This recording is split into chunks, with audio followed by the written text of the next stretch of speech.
ഈ പിടിച്ചതിലും വലിയത് അളയിലിരിക്കുന്നത് കേട്ടിട്ടില്ലേ?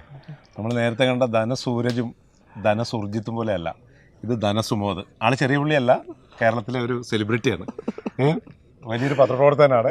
ഇപ്പോൾ ഡൽഹിയിലെ മീഡിയ വണ്ണിലെ ബ്യൂറോ ചീഫായിട്ട് ജോലി ചെയ്യുന്ന ധനസുമോദ്. സുമോദ് ശരിക്കും പറഞ്ഞാൽ അവരെയും മിടുക്കന്മാരായിട്ട് പഠിച്ച് PhD ഒക്കെ എടുത്തു. ധനസുമോദ് ഒരു മടിയനായിരുന്നു എന്നാണ് ഞാൻ അറിഞ്ഞത്. PhDക്ക് ഇങ്ങനെ കാലങ്ങൾ നീണ്ടുപോയി. എന്തായിരുന്നു ആ കഥ? പക്ഷേ ഞാൻ നേരത്തെ തന്നെ ഞാൻ PhDക്ക് രജിസ്റ്റർ ചെയ്തിരുന്നു.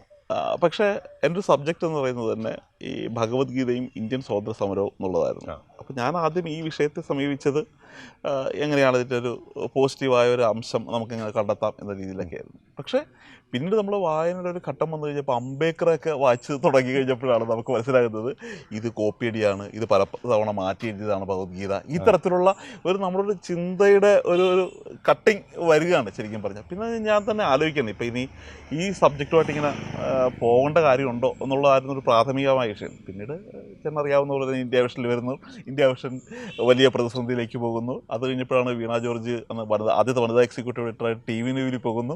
അത് മറ്റേ വറചട്ടിയിൽ നിന്ന് എരിയിലേക്ക് പോകുന്നതെന്ന് പറഞ്ഞ പോലെ ആ ചാനലിൽ പൂട്ടുന്നു. അപ്പോൾ അങ്ങനെ വല്ലാത്തൊരു പ്രതിസന്ധി കാലഘട്ടത്തിലൂടെയാണ് ജീവിതം പോയിക്കൊണ്ടിരുന്നത്. അതിനു മുമ്പ് ജേർണലിസം ഒക്കെ കഴിഞ്ഞിരുന്നു? ജേർണലിസം ഞാൻ കഴിഞ്ഞിട്ടില്ല എന്നുള്ളതാണ്. ഞാൻ കൊറോണ ജേർണലിസം പഠിച്ചിട്ടില്ല അല്ലേ? അതാണ് ഒരു നല്ല പത്രപ്രവർത്തകൻ. അത് പലപ്പോഴും പറയാറുണ്ട്. അതിപ്പോൾ അത് സജീവ ജേർണലിസത്തിൽ കുറച്ച് നാളൊന്ന് മാറി നിന്നൊരു സമയത്താണ് ഞാൻ ജേർണലിസം തന്നെ എടുത്തത്. കാര്യം ഇത് നമ്മൾ ചെയ്തതുപോലെയൊക്കെയാണോ ഈ പഠിപ്പിക്കുന്നതെന്ന് അറിയണമല്ലോ എന്ന് വിചാരിച്ചിട്ട്. അപ്പോൾ അരച്ചാൽ ഇത് ഈ മംഗളത്തിലേക്ക് ആദ്യം ഞാൻ ഇതുപോലെ MA MPhil കഴിഞ്ഞിട്ട് മൂവാറ്റുപുഴ നിർമ്മല കോളേജിൽ നമ്മുടെ ജോസഫ് സാറിൻ്റെയൊക്കെ ഒപ്പം T ജോസഫിൻ്റെയൊക്കെ ഒപ്പം അവിടെ ഗസ്റ്റ് ലെക്ചറായിട്ട് ജോലി ചെയ്തിരുന്ന സമയത്താണ് ഒരു പത്രത്തിൽ, മംഗളം പത്രത്തിൽ ട്രെയിനുകളെ ക്ഷണിക്കുന്നു എന്നുള്ള ഒരു പരസ്യം കാണുന്നത്. അത് ശരിക്കും ഈ ന്യൂഡൽഹി സിനിമ കണ്ടതിന് ശേഷം വലിയൊരു ആഗ്രഹമായിരുന്നു പത്രപ്രവർത്തകൻ. GK ആകണം, ഡൽഹിയിൽ തന്നെ ആകണം. അത് ഞാനിപ്പോഴും ഓർക്കുന്നുണ്ട്. സാമൂഹ്യ പാഠം എൻ്റെ നോട്ട്ബുക്കിൻ്റെ ഒരു നീല വരയിട്ട ആ നോട്ട്ബുക്കിൻ്റെ ബാക്ക് ഇന്നറിൽ ഞാൻ ജേർണലിസ്റ്റ് ധനസുമോദ് ഡൽഹി എന്ന് എഴുതി വെക്കുന്നുണ്ട്. 6ാം ക്ലാസ്സിൽ പഠിക്കുമ്പോൾ. ആ സിനിമയാണ് എൻ്റെ മമ്മൂട്ടിയാണ് എന്നെ പ്രചോദിപ്പിച്ചത്. ഇത് ഉള്ളിൽ കിടക്കുകയാണ്. പക്ഷേ ഡിഗ്രി കഴിഞ്ഞപ്പോൾ നമുക്ക് ഈ പ്രസ് ക്ലബിൻ്റെയൊക്കെ ജേർണലിസ്റ്റ് നോക്കിക്കഴിയുമ്പോൾ അത് 20,000 രൂപ 16,000 രൂപയൊക്കെയാണ്.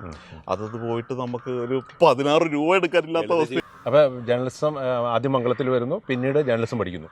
ഞാനിപ്പോൾ മംഗളത്തിൽ വരുന്നത് തന്നെ ഒരു രസകരമായിട്ടുള്ള കാര്യമാണ്. അപ്പോൾ ആദ്യം ഇതുപോലെ ഒരു മൂവാറ്റുപുഴ നിർമ്മല കോളേജിൽ പഠിപ്പിച്ചിരിക്കുമ്പോൾ ഒരു ദിവസം ബസ് കിട്ടിയില്ല. രണ്ടാമത്തെ ബസ്സിൽ ഇങ്ങനെ താമസിച്ചു പോയി. ഇപ്പോൾ ഇങ്ങനെ ഒരാളിങ്ങനെ മംഗളം പത്രം വായിച്ചിട്ടിരിക്കുന്നത്, അതിൽ മാധ്യമപ്രവർത്തകരെ ട്രെയിനുകൾ ക്ഷണിക്കുന്നു എന്നുള്ള. അപ്പോൾ പത്രപ്രവർത്തകർ ഡിപ്ലോമ നിർബന്ധമല്ല, ഇനി PG ഉള്ളവർക്കും അപേക്ഷിക്കാം എന്നുള്ള ഇതുള്ള. അത് അങ്ങനെ ടെസ്റ്റ് എഴുതി, ആ ടെസ്റ്റിൽ പാസ്സായി. അതിനുശേഷം ഇൻ്റർവ്യൂവിൽ ഒരു 20 പേരെ വിളിക്കുന്നുണ്ട്. അതിൽ നിന്നാണ് ആൾക്കാർ തിരഞ്ഞെടുക്കുന്നത്. ആ സമയത്ത് ഇന്നത്തെ പോലെ ബ്രേക്കിംഗ് ന്യൂസുകളൊന്നുമില്ല. 2005-ലാണ് നടക്കുന്നത്. അപ്പോൾ അവർ പറഞ്ഞു ഒരു OV വിജയൻ മരിച്ച് എന്ന് സങ്കല്പിക്കുക, എന്നിട്ടൊരു തലക്കെട്ടിടുക എന്ന് പറയുന്നത്. ഞാൻ പെട്ടെന്ന് ഖസാക്കിന് ഇതിഹാസം ഓർത്തിട്ട് ഇതിഹാസം ഇമയടച്ചു എന്ന് പറഞ്ഞ ഹെഡിങ്. ഇതിഹാസം ഇമയടച്ചു. രസമെന്ന് വെച്ചാൽ അത് പിറ്റേ ദിവസം മംഗളത്തിൻ്റെ 1ാം പേജ് ഹെഡിങ്ങുമായി എന്നെ ജോലിക്ക് കൊടുത്തു. അത് ഞാൻ മാത്രമാണ് ഒരു PG ഡിപ്ലോമ ഇല്ലാത്ത ഒരാളുണ്ടായിരുന്നത്. അപ്പോൾ ആ സമയത്ത് തന്നെ തിരഞ്ഞെടുപ്പ് നടക്കുമ്പോൾ ചോദിക്കുന്നുണ്ട് ആർക്കൊക്കെ ഡൽഹിയിലേക്ക് പോകണമെന്ന് ആഗ്രഹമെന്ന് വെച്ചാൽ ഞാൻ ആദ്യം കൈവെക്കുന്നുണ്ട്.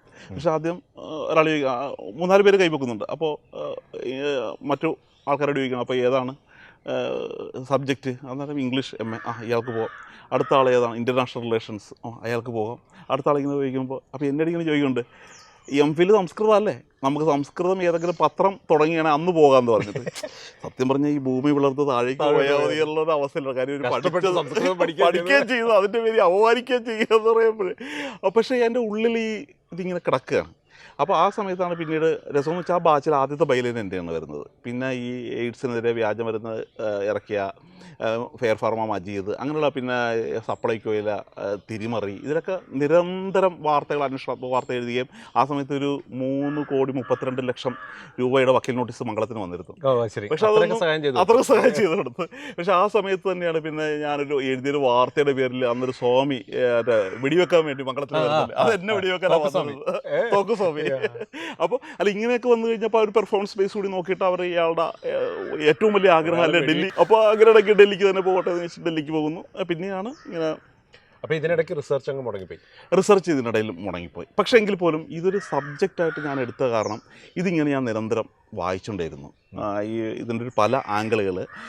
അതുകൊണ്ട് ചിലപ്പോൾ ഈ ഭഗവത്ഗീതയ്ക്ക് ഒരു സ്വാധീനമില്ല എന്ന രീതിയിലായിരിക്കും ഞാൻ പലതും എഴുതിക്കൊണ്ടിരുന്നത്. പിന്നെ മാത്രമല്ല ഈ ഹിന്ദുത്വ ഒരു പ്രത്യയശാസ്ത്രം രാജ്യത്ത് വേരോടുമ്പോൾ ഇതെങ്ങനെയാണ് ഭഗവത്ഗീത ഇവർ ഉപയോഗിക്കുന്നത് എന്നുള്ളൊരു കാര്യം വളരെ അടുത്ത് നിന്ന് തന്നെ ഓരോ കാര്യങ്ങളായിട്ട് വായിച്ചു. ഡൽഹിയിലായതുകൊണ്ട് നെഹ്റു മെമ്മോറിയൽ ലൈബ്രറിയിലും. അപ്പോൾ ഇത് എനിക്ക് തീസിസ് വെക്കാനോ അങ്ങനെ ഉദ്ദേശിച്ചല്ല, പക്ഷേ നമ്മൾ എടുത്തൊരു സബ്ജക്റ്റാണല്ലോ എന്ന് ചോദിച്ചിട്ട് ഈ സബ്ജക്റ്റിൻ്റെ ബേസിൽ ഞാൻ ചെറിയ കുറിപ്പുകൾ എഴുതി കൃത്യമായി കാര്യങ്ങൾ പോയിക്കൊണ്ടിരുന്നു. ആ സമയത്താണ് ഈ 2019 ധനസുർജിത്തിൻ്റെ ഈ ഏറ്റവും ഇളയ ആളുടെ PhD.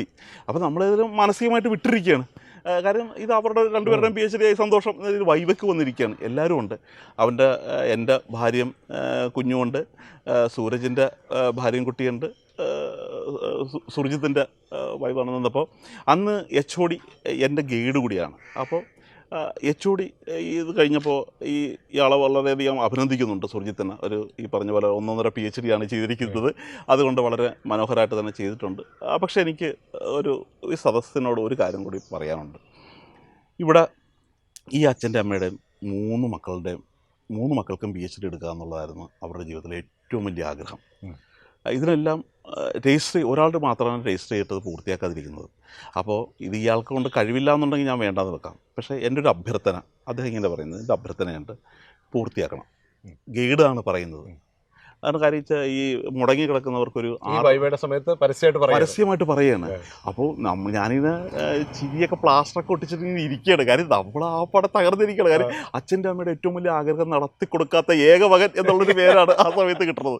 ആ സമയത്ത് ഞാനിങ്ങനെ തലകുലിക്കൊണ്ട് ഇരിക്കുകയാണ്. അപ്പോൾ അത് കഴിഞ്ഞപ്പോൾ ഇവർ വിളിക്കുന്നു. സാറ് ഭാര്യയും കൂടി വിളിച്ചിട്ട് പറയുകയാണ്, അത് ഒന്ന് പൂർത്തിയാക്കാൻ ശ്രമിക്കുക, എൻ്റെ ഭാഗത്തു നിന്നുള്ള എല്ലാ സഹായം ഞാൻ ചെയ്യാമെന്നുള്ള കാര്യം PV നാരായണ മാഷ് അങ്ങനെ പറയുക. അന്നേരം എൻ്റെ ഭാര്യയാണ് ഉറപ്പ് കൊടുക്കുന്നത്, സാറേ PhD എടുത്തിരിക്കുമെന്ന്. ശ്രീജിയാണ് അത്തരത്തിലൊരു സാറിൻ്റെ ഉറപ്പ് കൊടുക്കുന്നത്. അങ്ങനെ കാര്യം ആ സമയത്ത് എന്നെ ഇങ്ങനെ പറഞ്ഞെങ്കിൽ പോലും സാറ് ഒരു പോസിറ്റീവായിട്ട് കൂടിയൊക്കെ പറയുന്നുണ്ട്. കാര്യം ആ ശ്രീറാം വെങ്കിട്ടരാമൻ്റെ വാഹനാപകടം ഉണ്ടാകുമ്പോൾ അതിൻ്റെ പടമെടുത്തത് ഞാനാണ്, അങ്ങനെ ആ ശ്രീറാം വെങ്കിട്ടരാമനെ കുടുക്കിയ ആളാണ് എന്നൊക്കെ പറയുന്നുണ്ട്. പക്ഷേ ഇത് എത്രക്ക് നമ്മൾ പിന്നീട് പുകഴ്ത്തി പറഞ്ഞാലും ഇത് കിടന്ന് ഉള്ളിലേക്ക് തീ കോരിയിട്ടിരിക്കണം. അതുകൊണ്ട് ഇതൊരു കനലായിട്ട് ഇങ്ങനെ എരിഞ്ഞിടക്കിയിരുന്നു. അപ്പോൾ ആ 2019 തൊട്ട് ഞാൻ വളരെ സജീവമായിട്ട് ചാപ്റ്റർ ഡിവിഷൻ ചെയ്തു. പിന്നെ ഏതെങ്കിലും ഭഗവത്ഗീതയുടെ ബാലഗംഗാധര തിലകൻ്റെ ഒരു സ്കൂളുണ്ട്. അവർ കർമ്മസിദ്ധാന്തം, അവർ ഹിംസ, ഇത് ബ്രിട്ടീഷുകാരെ ഈ തരത്തിലുള്ള അറ്റാക്ക് ചെയ്താലും കുഴപ്പമില്ല എന്ന് പറയുന്ന പ്രത്യക്ഷ ആക്രമണത്തിനും ഒരു ഇതിലേക്ക് പോകുന്ന ഒരു ധാര. അതാണ് പിന്നീട് ഒരു ഹിന്ദുത്വ ധാരയിലേക്ക് വേര് പിടിപ്പിക്കുന്നത്. ഛത്രപതി ശിവജി അങ്ങനെ കുറേ ബിംബങ്ങൾ കൊണ്ടുവരുന്നത്. കാര്യം പലപ്പോഴും ഈ വില്ലു കുറച്ച് നിൽക്കുന്ന രാമനൊക്കെ വരുന്നത് അങ്ങനെയാണ്. ഈ പ്രത്യയശാസ്ത്രം അതുവരെ നമ്മളുടെയൊക്കെ ഉള്ളിൽ ഈ ഒരു സീതയുടെ ഒപ്പം നിൽക്കുന്ന രാമന് മാത്രമാണ്. അപ്പോൾ കൃഷ്ണനും എല്ലാം ആ തരത്തിലുള്ള ഒരു അക്രമ സ്വഭാവമുള്ള ഒരാളായി മാറിക്കുക. പക്ഷേ ഗാന്ധി നേരെ കാണുന്നത്, ഈ ഗീതയിൽ തന്നെ ഗാന്ധി കാണുന്നത് ഈ കൃഷ്ണാർജുന യുദ്ധം എന്നൊക്കെ പറയുന്നത് മഹാഭാരത യുദ്ധം നമ്മുടെ മനസ്സിൽ കിടക്കുന്നതാണ്. അതായത് നമുക്ക് ഏതെങ്കിലും ഇതിലുള്ള അറ്റാച്ച്മെൻറ്റ് വരുമ്പോൾ ആ ഒരു ആഗ്രഹം ഉണ്ടാകുമ്പോൾ ഈ ആഗ്രഹത്തിൽ നിന്നാണ് ഈ എല്ലാ യുദ്ധങ്ങളും ഉണ്ടാകുന്നത്. സംഘാത് സംജായതേ കാമാത് ക്രോധോഭിജായതേ ക്രോധോദുദ്ഭവതി സമൂഹ. അതായത് നിങ്ങൾക്കൊരു അറ്റാച്ച്മെൻ്റ് ഉണ്ടാകുമ്പോൾ അതിൻ്റെ ഉള്ളിൽ കിട്ടണമെന്ന് ആഗ്രഹം ഉണ്ടാകും. ആഗ്രഹം നടക്കുമ്പോൾ നിങ്ങൾക്ക് കിട്ടില്ലെങ്കിൽ നിങ്ങൾക്ക് ദേഷ്യം വരും. ദേഷ്യം വന്നു കഴിയുമ്പോൾ നിങ്ങൾ നിലവിട്ട് പെരുമാറിയാൽ ആരോടാണ് പെരുമാറുന്നത് അറിയാതെ നിങ്ങൾ നശിച്ചു പോകുമെന്നാണ് പറയുന്നത്. അപ്പം ഗാന്ധി കണ്ടെത്തിയത് ഇതാണ്. ഈ ഭഗവത്ഗീതയുടെ ഏറ്റവും വലിയ രസമെന്ന് വെച്ചാൽ ഈ ഗാന്ധിയെ വെടിവെച്ച് കൊന്ന ഗോഡ്സെ ജയിലിലിരുന്ന് സമാധാനം കണ്ടെത്തുന്നതും ഗീത വായിച്ചിട്ടാണ്. ഈ തരത്തിലുള്ളൊരു വ്യത്യസ്ത ഒരു അപ്പോൾ ആൾക്കാർ ഏതൊക്കെ തരത്തിലൊക്കെ ഇതൊരു വലിയ ലാറ്റക്സ് ബാഗ് പോലെയാണ്. ഇതിൻ്റെ അകത്ത് ഏതൊക്കെ ഇത് നിക്ഷേപിച്ചോ അതനുസരിച്ച് ഇതിങ്ങനെ വലുതായിക്കൊണ്ടിരിക്കുന്ന ഇതാണ്. അപ്പോൾ ആ ഒരു ഇന്നത്തെ ഒരു ഹിന്ദുത്വ പ്രത്യയശാസ്ത്രത്തെ എങ്ങനെയാണ് ഇവർ സമീപിച്ചത്, സവർക്കർ അടക്കമുള്ളവർ എങ്ങനെയാണ് കൊണ്ടുപോയത്, ഗാന്ധിയുടെ ഒരു പാത എങ്ങനെയാണ്, അതൊന്നും എടുത്തു കാണിക്കാനാണ് ഈ തീസിസിലൂടെ ഞാൻ ശ്രമിച്ചിരിക്കുന്നത്. ഇതേ PhD തന്നെ ധനസുമോദന ഒരു ജീവൻ രക്ഷിച്ച കഥയും കൂടെ ഇല്ലേ? അതെ. ഈ PhDയുടെ ഞാനിങ്ങനെ ഈ ഡ്രാഫ്റ്റ് നമുക്ക് ഇത് തിരുത്തണമല്ലോ. ഇത് വളരെ സൂക്ഷ്മതയോടുകൂടി തന്നെ ഇരുന്ന് ചെയ്യേണ്ട സാധനമാണ്. ഓരോ ഇതും തിരുത്തി കൊണ്ടുപോകുക എന്നുള്ളത്. പക്ഷേ തിരുത്താനുള്ള അങ്ങനെ ചാനലിലേക്ക് വന്നു കഴിഞ്ഞപ്പോൾ പലപ്പോഴും സമയം തികയുന്നില്ല. അപ്പോൾ ഞാൻ എവിടെ പോയാലും ഇതൊരു പ്രിൻ്റ് ഔട്ട് എടുത്തിട്ട് ഇത് മാർക്ക് ചെയ്ത് ഇപ്പോൾ പല സ്ഥലത്തൊക്കെ ഇപ്പോൾ രാഹുൽ ഗാന്ധിയുടെ വീട് ഒഴിപ്പിക്കുക എന്ന് പറഞ്ഞാൽ എപ്പോഴാണ് ഒഴിപ്പിക്കണമെന്ന് അറിയാമല്ലോ. ചിലപ്പോൾ രാവിലോട്ട് വൈകിട്ട് വരെ അവിടെ ഇരിക്കേണ്ടി വരും. അപ്പോൾ ആ സമയത്തൊക്കെ അവിടെ മരച്ചുവട്ടിൽ തീസിസിൻ്റെ ഇത് കുറിപ്പുകൾ എഴുതി അത് കെട്ടി അങ്ങനെയൊക്കെ സ്വീകരിക്കുന്നത്. അങ്ങനെ ഒരു എപ്പോഴും ബാഗിനകത്ത് തിസീസ് ഉണ്ടാകും. ഈ സമയത്താണ് ഡൽഹി വെച്ചിട്ട് എനിക്ക് കള്ളന്മാരുടെ കുത്തേക്കുന്നത്. ഈ കള്ളന്മാർ ഫോണും ഇത് വിളിക്കാൻ വേണ്ടിയാണ് അവന്മാർ കുത്തുന്നത്. പക്ഷേ കുത്തിയിട്ട് ആദ്യത്തെ 2 കുത്തും കിട്ടിയ തിസീസിൻ്റെ പുറത്താണ്. ഒരു കുത്ത് മാത്രമാണ് ഇവിടെ കൊണ്ടത്. അതുകൊണ്ട് അല്ല, അതിൻ്റെ ഒരു അടിസ്ഥാനത്തിൽ തന്നെയായിരുന്നു എനിക്ക് മെഡിക്കൽ ലീവ് എടുത്തിട്ട് നമ്മുടെ editor Pramod Raman, P T Nasar, executive അടക്കമുള്ള ആൾക്കാർ നല്ല പ്രോത്സാഹനം തന്നെയായിരുന്നു നമുക്ക് തരുന്നുണ്ട്. PhD അവാർഡ് ചെയ്തതാണ്. ഇപ്പോൾ അവാർഡ് ചെയ്തിട്ട് ഒരു 3 മാസമായി ഒരു എക്സിക്യൂട്ടീവ് പാസ്സായിട്ട്. അതുകൊണ്ട് നമുക്ക് പത്രപ്രവർത്തനത്തിൽ പ്രത്യേകിച്ച് പ്രയോജനങ്ങളില്ലെങ്കിൽ പോലും ഇത് പറഞ്ഞ പോലെ വീട്ടിൽ നിന്ന് കാര്യം 3 പേരും PhD എടുക്കുക. ഇപ്പം എൻ്റെ ചേട്ടനായ നടരാജൻ പറയുന്നുണ്ട്, എടാ നീ കൂടി PhD എടുത്താൽ ഈ കേരളത്തിലെ ഏക കുടുംബം അങ്ങനെയാകും. അങ്ങനെയൊന്നും നമുക്ക് അവകാശം എവിടെയെങ്കിലും ആരെങ്കിലും. പക്ഷേ എങ്കിലും അങ്ങനെ ഒരു അവരുടെ ഒരു അവസാനത്തെ സബ്മിഷൻ എൻ്റെ അച്ഛനും അമ്മയ്ക്കും വേണ്ടിയാണ്. ഈ കുടുംബം ഭാര്യ ശ്രീജ നേരത്തെ മാതൃഭൂമിയിലായിരുന്നു, തൃശ്ശൂർ മാതൃഭൂമിയിലായിരുന്നു. അത് കഴിഞ്ഞിട്ട് ജേർണലിസം തന്നെയായിരുന്നു PG ഒക്കെ ചേരുന്നത്. അവർ ജാമിയ മിലിയ യൂണിവേഴ്സിറ്റിയിൽ PhD ചെയ്തുകൊണ്ടിരിക്കുകയായിരുന്നു. പക്ഷേ പെട്ടെന്ന് PSC അപ്പോയിൻമെൻ്റ് ആയതോടുകൂടി അത് അവിടെ വെച്ച് ഡ്രോപ്പ് ചെയ്യേണ്ടി വന്നു. എന്നിട്ട് +2 അധ്യാപികയായിട്ട് ഇപ്പോൾ Kunnamkulam government model girls high സ്കൂളിലെ ജേർണലിസം അധ്യാപികയാണ്. മോൻ 8ാം ക്ലാസ്സിൽ പഠിക്കുന്നു. ഞങ്ങൾ വീട്ടിൽ പൊന്നുക്കുട്ടനെന്ന് വിളിക്കുന്നു. ധനഞ്ജയ് അച്ഛൻ്റെ പേര് തന്നെയാണ്. ഞാൻ കാര്യം ഏറ്റവും വലിയൊരു പ്രചോദനം അച്ഛനാണ് ഞങ്ങൾക്ക്.